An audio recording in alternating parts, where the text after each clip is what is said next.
Because that's what we're here for, right? As community, to be here for each other in these times of life. It's a really important, very simple thing that is needed in this world, and we forget about it so much. Everyone goes running around, and when the crisis happens, where do I go? Meanwhile, where have I been for someone else who might have been in crisis at another time in their lives? So this idea of community helps to give us an avenue to fulfill this obligation that we have as spiritual people, right? We're all in this summer of spirituality. Who am I as a spiritual person? We were talking about all the things of 9 elements of spirituality. What are the things that all the religions have in common? And one of the things down here is that this idea of simplicity. And we hear it a lot in all the different traditions when somebody's really serious about giving their life over to the divine. They keep it simple. They become monks or nuns, and they give up everything in life. They go away. All they do is pray, meditate, become very holy. That's not very simple for me. In fact, that's kind of easy. I think simplicity isn't easy. I think it's simple. I don't think it's easy. I think that when we bring true simplicity into our lives, it's about that what matters first and most of all, no matter what. You can't run from life. I'm not saying it's a bad thing to do. I'm just saying that looking at this concept, because all of us have everyday lives that we need to live. It would be easy to just run away from it all, hide out, say, I got this. But the real work, like I said in the beginning, is community, is being in relation with each other. The real spiritual groundedness is saying, I'm going to stand by your side in the hard times. And I'm not going to fall over or get lost because of that. I'm simply going to trust in the light in you. Isn't that amazing? Trusting in the light in another human being is the most simple thing we can do as spiritual people, but it is the last thing people do. Everybody wants to fix, to change, to heal. I know what I can do. I'm going to do this. I'm going to make this happen for you. Just stay. Just be. Just reflect that awesomeness, that deep, abiding truth of this everlasting grace and presence and power that is available to each and every one of us. And reflect that yes to that other person. Because you know what happens sometimes when you do that? You start to feel. You can feel what they're going through. That gets scary sometimes. And sometimes you feel like, I can get lost in that, and I might be that too. Maybe.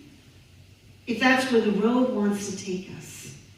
But our job is to continue to trust in that light, in that guide that is bringing us to that place. Because we're always being formed. Something magnificent is always happening in every moment. That's why one of the simple things of simplicity is about mindfulness, is recognizing and knowing and seeing all the amazing things that are happening in this moment. Our grandson is turning 6 in 2 weeks. 3 weeks? One of them. I don't know what day it is. I think it's 3. 1, 2, 3. Yeah, 3 weeks. And he loves bugs now. Bugs is his thing. You know, has everything. The kid that has everything. You know, we're very blessed. Our grandchildren, they all have everything. Everybody has everything. There's nothing they need. There's nothing they could want for. Too much stuff. So for their birthday, I'm always thinking of something. Oh, he loves bugs. I'm going to capture bugs for him. That's going to be his birthday present. So I'm on the lookout for bugs everywhere. It's such a lesson in mindfulness. It's my new spiritual practice. Checking out the bugs. But it's opening up this window of worlds that is going on right this second, around us, with us, for us. Some good ways, some bad ways, some essential ways, some essential work being done by bugs for our very sustenance. Can't live without it. Simplicity brings it all back. You know, the mind racing, big ideas. We all know Mother Teresa's line about the world doesn't need big acts. It needs small acts with great love. Small acts. How do we act to the people in our lives? How do we act to ourselves? How do we act to our bodies? Do we do small acts with great love each day? Tenderly embracing what you've been given. Simplicity asks for acceptance, right? Paying attention, being aware, being in the moment, keeping it simple. It doesn't mean that we have to give up everything. It doesn't mean that we cannot have good things in our lives and wonderful things in our lives. Everybody looks at, wow, look at all the stuff they have. They're telling everybody, give to someone, but what do you have? You can have a lot of things and still give a lot of things and be very present. This is not about giving everything away. Simplicity means keeping your life simple. As much as I really honor Pope Francis for not wanting to be that, ostentatious Pope where he lives a simple life. But it's very nice. He has really good linen on his beds. He has really nice, it's a really good mattress. You don't have to suffer and sacrifice to keep things simple. You know what's important and you hold to that. And keep coming back to what is important. And that's why we started out with the song, There Is Only Love. What is important is the love.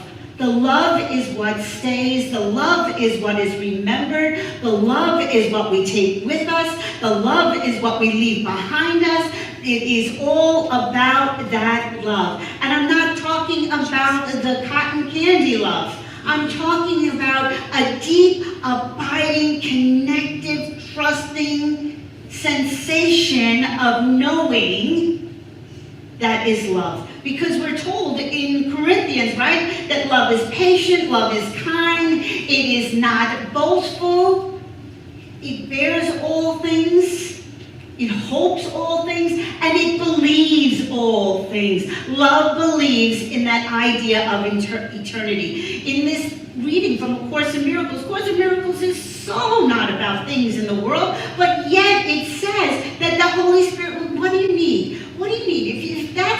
If that distracts you, then let me help you get it.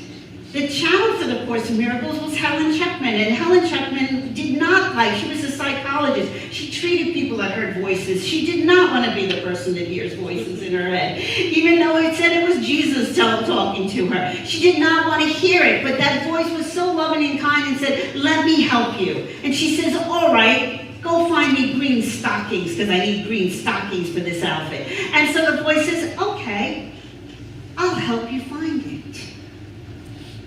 And told her the exact store to go to, the exact aisle, the exact place. And she got it like that. But she doesn't need it in time. She doesn't need it for her life.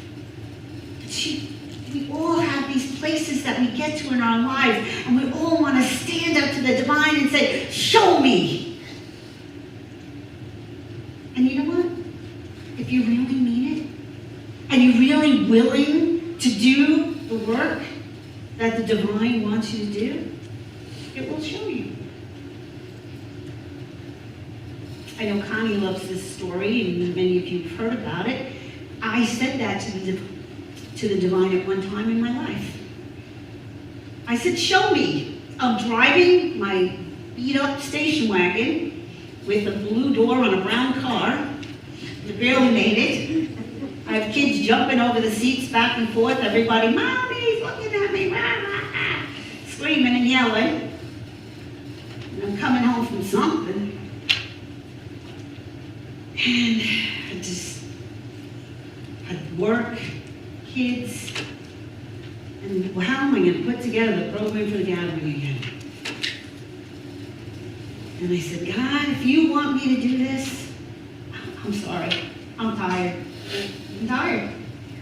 I don't know how you do it. You need to show me a sign that I can trip over. And if it's not a sign that I can trip over, I'm not doing it.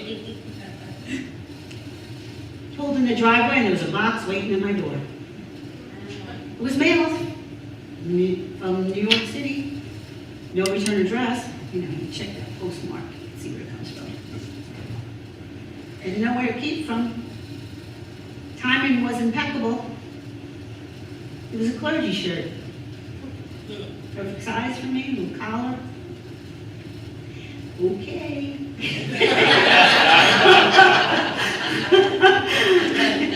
Don't mess with that. You keep showing up. I will.